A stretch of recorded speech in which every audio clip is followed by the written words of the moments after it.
Electronic forms in the photo booth operator are extremely simple yet powerful options that you can create to either operate on their own or as code you place on your website. When you click on the form templates area of templates, you're presented with all the current forms that have been created. And we'll come back to that here in a moment. So let's go ahead and click the add new so we can add a new electronic form. And you'll see that there are 5 areas: information, form fields, header and footer, options, and submitter email.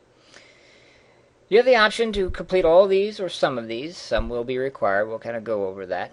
On the first screen, there's required information here. We need basic information, the name of the form. Let's just make a simple contact form. Then, if you're going to have the form displayed by us, you'll need to decide what width the form is. Now, if you're going to copy and paste code onto your website, you're also going to need to determine the form width on the page, and you'll know this based on your own design.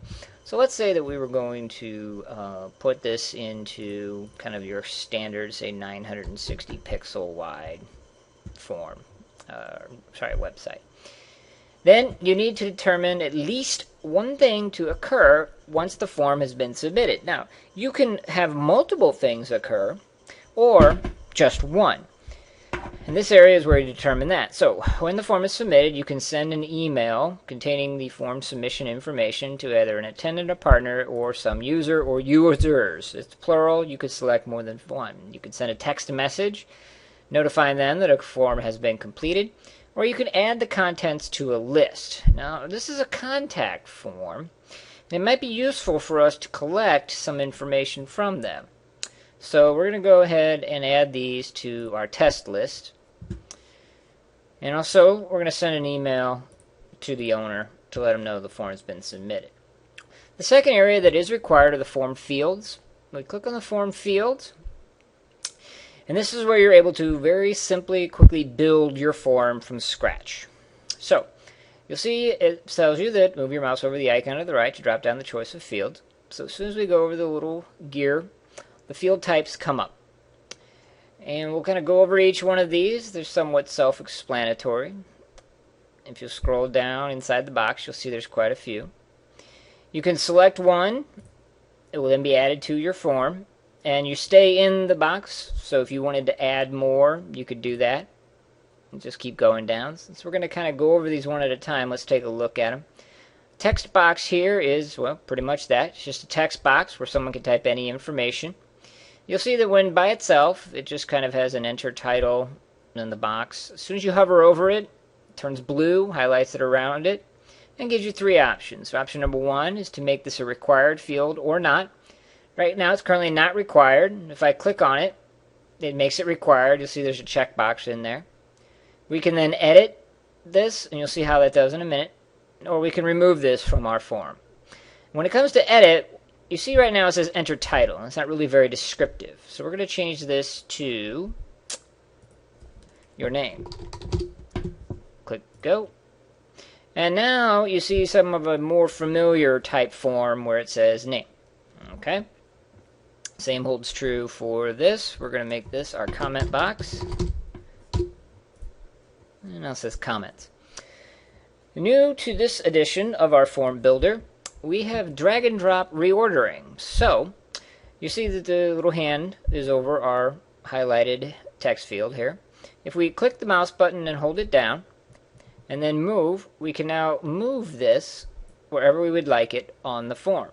And it doesn't matter if there's 1 or 2 or 10 fields here. We can move it up and down as we see fit. And the photo booth operator will automatically reorder it for you. Okay? If it's a field that we do not need, we can click delete, and the field is removed. Alright?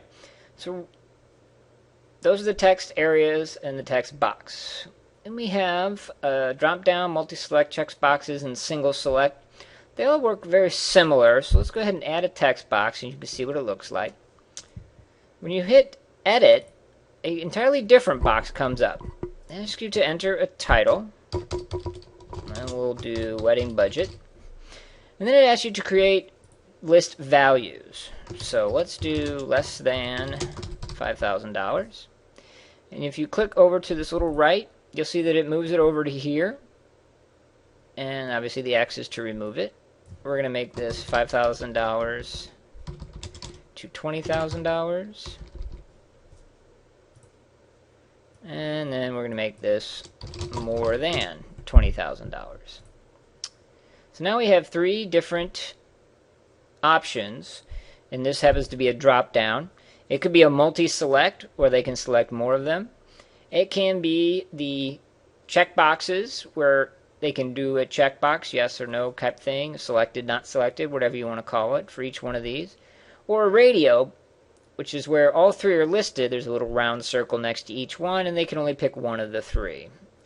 When you click go, photo booth operator goes and kind of creates it, and you see there's the drop down where they can select. Some fields will be previewed, some will not. Just kind of depends on what you're building. Alright. Then we do have some predefined fields that make field building extremely fast. First and last name is an example. You click on that, boom, instantly the first and last name with the text generated, everything all set and ready to go for you. Address, boom, same thing. Address, city, state, zip, all set up, ready to go. You don't really need to do anything. You can, of course, delete these or make them required. Totally up to you. The next field are phone number. And the photo booth operator lets you know that the phone number will be formatted in such a way, parentheses, dash. Does this automatically in the form field, maintains consistency throughout your phone numbers. That way people aren't putting in weird different things. Email, same thing. A date. And then the users will see a calendar selection tool so that it is all formatted in the exact same way. You won't be having people putting in dates in different styles. Time. Users will see a time selection tool. Same thing. Let's go ahead and remove some of these that we won't be needing. Alright. Now, some of the more interesting and specific to photo booth operator. Rating. Rating creates a 5-star rating system. People can kind of move their mouse, and it's actually available in halves, so they could do, 1.5, 2.5, 5, 4.5, whatever. This one does have the title option, so you could put rate this site. And then I'll say rate this site. We have wedding date, similar to the date. We'll have a calendar selection tool. But you remember earlier there was an option to add to the list. And in our mailing lists, because they are often generated by importing information from wedding shows, wedding date is a field in that list, and that allows you to filter by it. So if you're collecting their wedding date, you want to use this actual wedding date box as opposed to just a simple date box. The photo booth operator will store that information in the appropriate field. Age is just an age drop down. Let's delete these to free up some space here. Okay. Then, CAPTCHA. We've all seen CAPTCHAs before on websites. This is just a form of security to ensure that a bunch of mindless bots aren't multi-submitting your form. Extremely useful and powerful. Not required, however. Then you have the ability to sort of custom design your form to make it look exactly the way you want it to. You can insert a line of text, and line is a bit arbitrary. You click on it, and you see that it is actually the what you see is what you get editor. Our contact form. I'm going to center this. Add the text. You'll see our contact form. It's put right there. Again, using the drag and the drop, I can move this right up to the top. And there it is. Image is an image that you can add. We have our familiar upload with the one additional option to center the image on the screen or not. I'm not going to use an image on this form, but just so you know how it looks like. You can insert the event artwork. Now, when we click on this, Photo Booth Operator is just going to kind of put a placeholder here so that you know. What will actually happen is if you submit this form through an email, Photo Booth Operator will change it to a link. People will go and visit the link. And if you have uploaded artwork via the Upload Artwork option, then that will be displayed inside the form. And obviously, this is extremely useful and powerful for getting people to sign off on artwork. There is a tutorial in the help section on how to do exactly that. Using a document as opposed to a form, but it's the same principle. And then lastly, you can insert an electronic signature. And the Photo Booth Operator just kind of gives you an idea of what that would look like. And so you've got the options here to really kind of, plan out this form exactly the way you want it. Get it to look and feel of how exactly it should be. Since we're going to be making a contact form, let's go ahead and move the first name and last name up here. We don't need the wedding budget.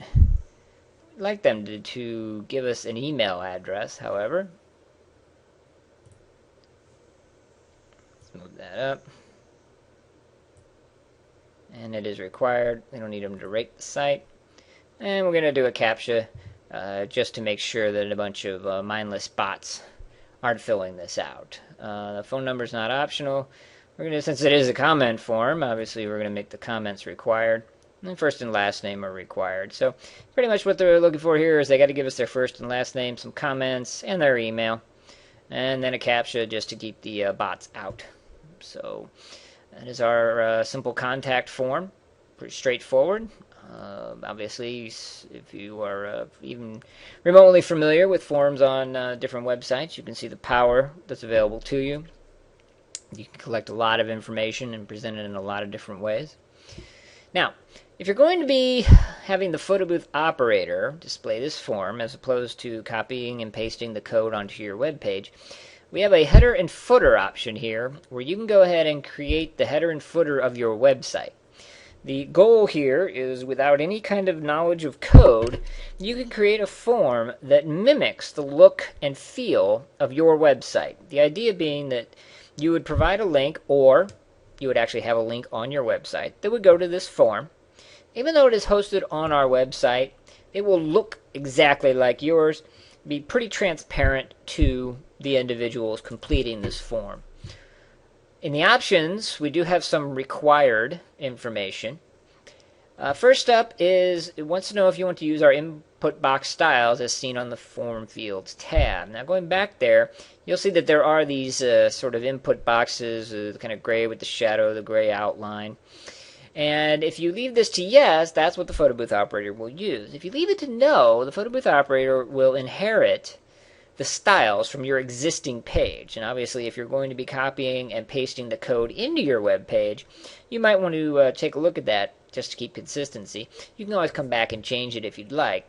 If you select no and yet still have the Photo Booth Operator create this form, it will just use the browser's default input box style. Then you have the option of centering the form on the screen.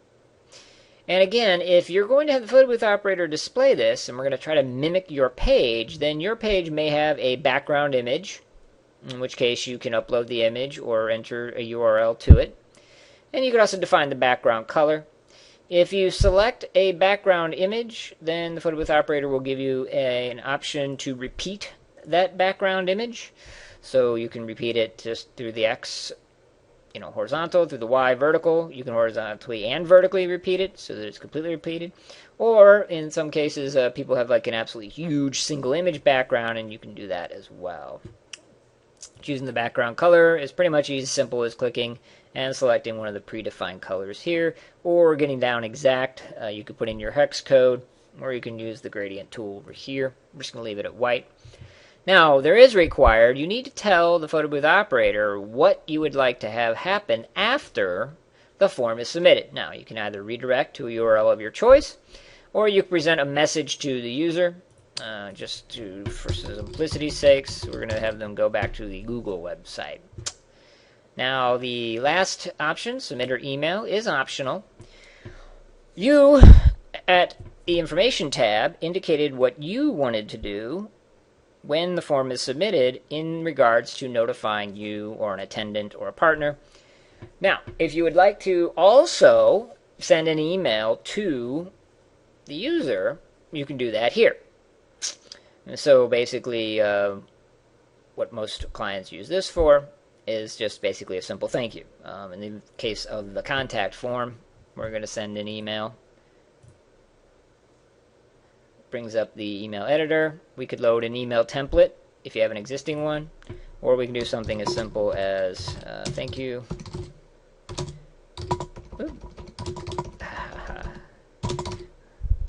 We will notify you shortly